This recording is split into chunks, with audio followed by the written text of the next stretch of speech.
வணக்கம். அதாவது தென்காசி மாவட்டத்தில் புதிய கட்டிடம் திறப்பு விழாவிற்கு தமிழக சுகாதாரத்துறை அமைச்சர் வருவதால் ஆரம்ப சுகாதார நிலையங்களில் இருந்து தலா 10,000 ரூபாய் கேட்டதாக ஆடியோ ஒன்று வெளியாகி பரபரப்பை ஏற்படுத்தியுள்ளது. அதாவது தென்காசி மாவட்டத்திற்கு நாளை மறுநாள் அரசு நிகழ்ச்சி ஒன்றில் பங்கேற்கும் அரசு மருத்துவமனைகள் சம்பந்தமாக கட்டிடங்கள் திறப்பு விழாவிற்கு தமிழ்நாடு சுகாதாரத்துறை அமைச்சர் வருகை தர என தென்காசி மாவட்ட மருத்துவ அதிகாரிகள் தரப்பில் மருத்துவர்களுக்கு தெரிவிக்கப்பட்டிருந்த நிலையில் அந்த நிகழ்ச்சிக்காக தென்காசி மாவட்டத்தில் மொத்தம் 52 ஆரம்ப சுகாதார நிலையங்கள் உள்ள நிலையிலும் இதில் ஒவ்வொரு ஆரம்ப சுகாதார நிலையங்களிற்கு தலா 10,000 ரூபாய் வசூல் செய்து தர வேண்டும் என தெரிவித்ததாகவும் நாளை மறுநாள் பங்குனி உத்திரம் இருந்தாலும் கூட அனைவரும் இந்த நிகழ்ச்சியில் பங்கு பெற வேண்டும் என மருத்துவத்துறை தரப்பில் உத்தரவு விட்டதாக உள்ளது.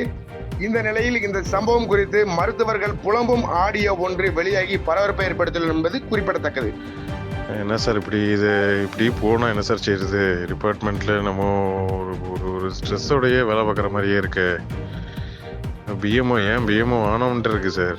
டிடி ஆஃபீஸ்லேருந்து இப்போ மினிஸ்டர் வர்றாருன்னா சார் அது அவங்க கட்சியாக நடத்துகிற ஃபங்க்ஷனுக்கு கட்சி நடத்தி போகணும். அரசு விழா எதுக்கு சார் மேடை போடணும்? ஒவ்வொரு விழாக்களையும் ஒவ்வொரு பிஹெச்சிக்கும் 5,000 ரூபா 10,000 ரூபா, முதல்ல 5,000 ரூபா, நாங்கள் இப்போ 10,000 ரூபா கலெக்ட் பண்ண சொல்கிறாங்க சார். புது மெடிக்கல் ஆஃபீஸர்கிட்ட போய் என்ன சார் நம்ம கலெக்ட் பண்ண முடியும்? டிடி ஆஃபீஸ்லேருந்து கேட்டால் புதுசாக போஸ்டிங் போட்டிருக்காங்கல்ல, அவங்ககிட்ட இருந்து கேளுங்க, அதுக்கு கேளுங்க, இதுக்கு கேளுங்கன்னாங்க. நான் என்ன சார் பண்ணேன்? ஏற்கனவே இருக்கவங்க எல்லாம் 5 பைசா தர மாட்டாங்க. டிரான்ஸ்ஃபர் கவுன்சிலிங் எல்லாம் காசு வாங்குறது இல்லைல்ல, அதை சொல்லுங்க டாக்டர், அதை சொல்லி கேளுங்க டாக்டர். நான் என்ன சார் பண்ணுறது?